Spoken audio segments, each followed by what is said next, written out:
What is out of order? Why are you running from your mic? Oh, sorry.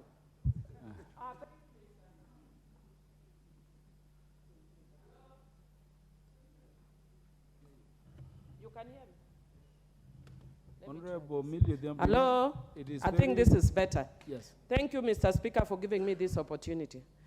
Mr. Speaker, with the due respect to the honorable member, I didn't wish to interrupt her. But is she in order to imply that Azimio is looking for a handshake when we have not asked for any handshake anywhere?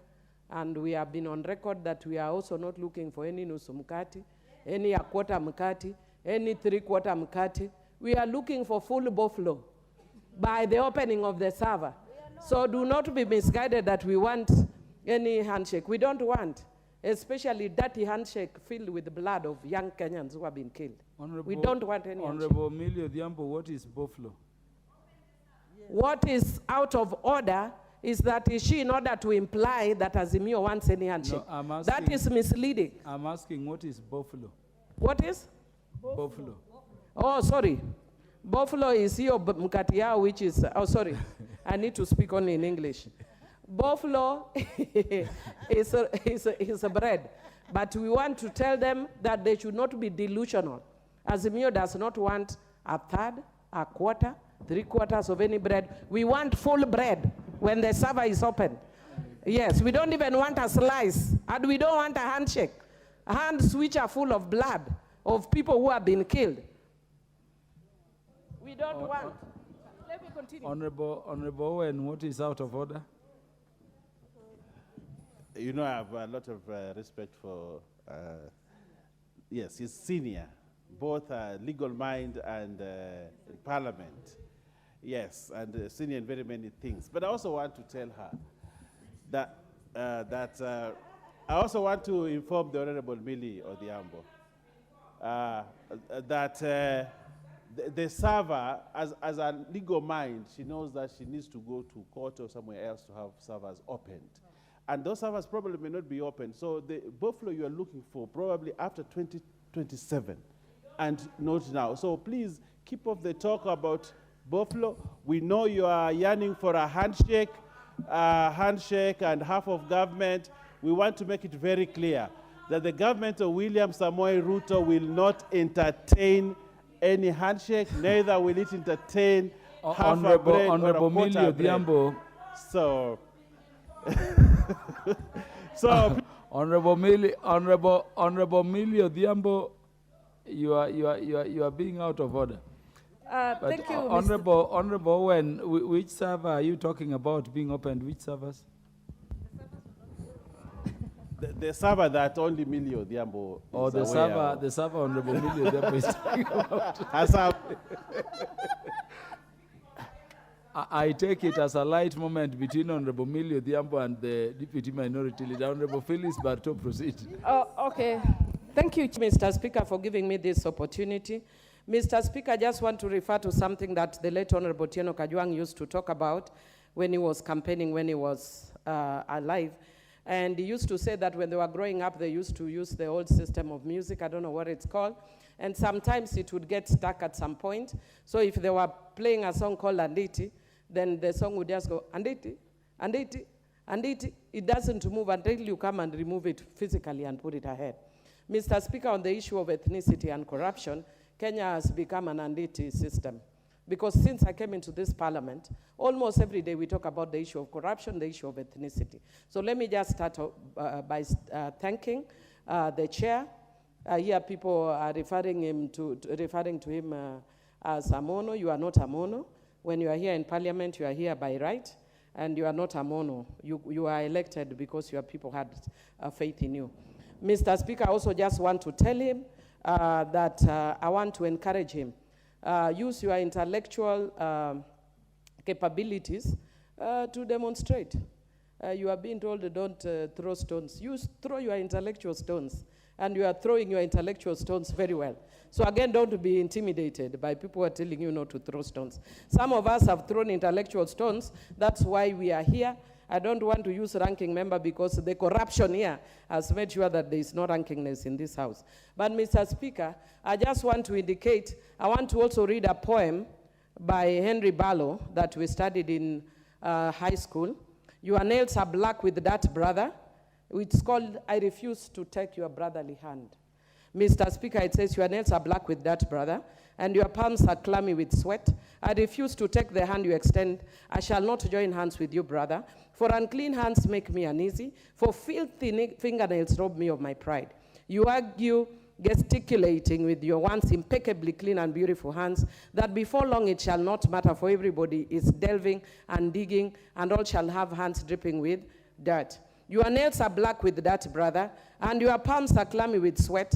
I refuse to take the hand you extend in help. I shall not join your hands with you, brother, for unclean hands make me uneasy. You argue, oh no, I'd say that nobody shall know clean hands look like, and there shall be comfort in the dirty crowd. Are you going blind, brother? I ask, how many have the sludge, or the strong and bold hands like yours, with which to dig and delve? Brother, the hand of many are too weak with hunger. That's why we are giving rice and meat. And for many, the sludge is out of reach. And yet for others, the stink is too nauseating. But all have eyes, and hunger fills them with anger, as they watch your fingernails fill with dirt. I've actually had some people speak here and say that the KK government is committed to eliminating corruption. Yet we are seeing, Mr. Speaker, people are being pardoned for corrupt cases. People who have been convicted are being given the power of mercy on corrupt cases, including a case where a person who even defiled a child, a rapist, has been let free, and you are telling us KK government is committed to eliminating corruption. What corruption? Unless you actually mean that they are committed to entrenching corruption, then that way we will be speaking with you the same language. And Mr. Speaker, on the issue of ethnicity, I want to say that we came up with the National Cohesion and Integration Act. I played a very significant role in that act, Mr. Speaker. All that we need to do is to make sure that that act is implemented. What does it require? Political goodwill. And here we are, and the opposition, you are the ones who are expecting us to implement that. There is a law. Implement that law. And I'm even hearing a member who is misinformed, telling us that as opposition we should come here and do oversight. Do you know your role as a legislator? It's legislative representation and oversight. Do not come here and mislead yourself thinking you are in the executive. You are not. Your role is like that of Millie Odhiambo, oversight. So oversight this government, ensure that it does proper work. Mr. Speaker, I just want to speak to another issue that a lot of us, I know I am one of the luckiest people in this country, because I am a member of a minority community and also a member of a majority community. My mother is Luo, my father is Suba. And as a Suba, we are a minority. And Mr. Speaker, one of the things that I've seen that apply to some communities that call themselves minority, they have gotten a lion's share, more than even some majority communities have got. And they keep coming here every time and saying, we are minority. And they are given minority, added minority. Now they are the majority. You may be minority in numbers, but you are majority in representation. So, Mr. Speaker, what we need to do is the National Cohesion and Integration Commission needs to let us know representation vis-a-vis the population, so that you don't keep shouting you are a minority when you are not a minority. Mr. Speaker, I want to give you an example about the first time I came into this parliament. And when I came here, I was as a very proud Suba. That's why I'm called Geza Geza. Because in Suba, Geza Geza means the finest of the finest. So I'm the finest, and I'm a very proud Suba. And Mr. Speaker, when I came here, some people had started a propaganda which they were using to target the Prime Minister then, saying that the Prime Minister does not favor Subas. Mr. Speaker, I've heard them saying that again. And I want to repeat what I told them then, that when he was a Prime Minister, the person who was in charge of hiring people in this office and the staff, the Chief of Staff, is one Karoli Omondi, now Member of Parliament. The Assistant Minister in his office was none other than John Mbadi, a Suba. Those two are Subas. And then there was also Kasuku, who was his economic advisor as Suba. I was nominated as Suba. Mr. Speaker, Silas Jakakimba was the person managing his diary, another Suba. There are so many Subas that have benefited because of that, Mr. Speaker. And Mr. Speaker, I am talking about ethnic balance, which has been mentioned in this report. You're on a point of order. Yeah, what is out of order? He's on fire. We need to cool her down. What he's actually saying is that the former Prime Minister practiced nepotism or tribalism by hiring people. All the people as mentioned are from the same region. And then she will stand here and say that other people have hired people from the same community. But she's indicting the former Prime Minister that in his office, he only put people from Nyanza. Thank you, Mr. Speaker. He has tried, but I would give him 2 out of 10. In his attempt, he's not doing very well there.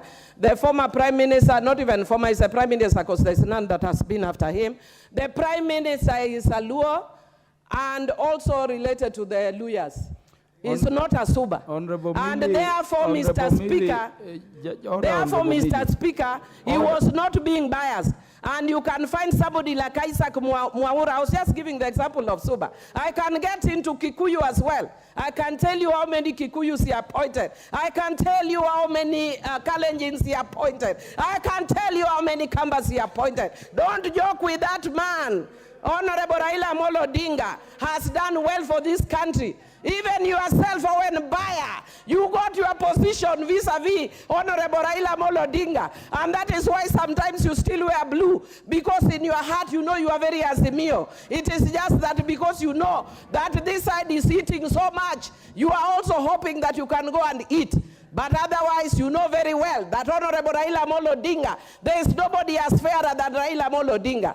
And I can tell you, Mr. Speaker, that this report... Millie Odhiambo, do you want to be informed? No, I don't want to be informed. Honorable Millie rejects information. As you can see, Mr. Speaker, I am a lawyer with a master's from New York University. There is nothing you can inform me.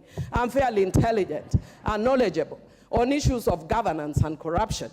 And then I'm a ranking member, so I have a history of this parliament. I can teach you and educate you about things that have gone on and the things that are continuing to go on. And in finishing, Mr. Speaker, we cannot talk about corruption without mentioning that there is a Inspector General can tell us that there are people who are trafficking in persons and he's seated in his office. Then why are you Inspector General? You want me to be the one to arrest those people? Arrest those people, and then we can go with you to court on defamation. Jokers. Honorable Fatuma Masito and Honorable Dr. Ivo Bara, 2 minutes each. Basi nikushukuru Mheshimiwa Spika kwa kunipatia nafasi hii, na pia nipatie kongole kamati hii ambayo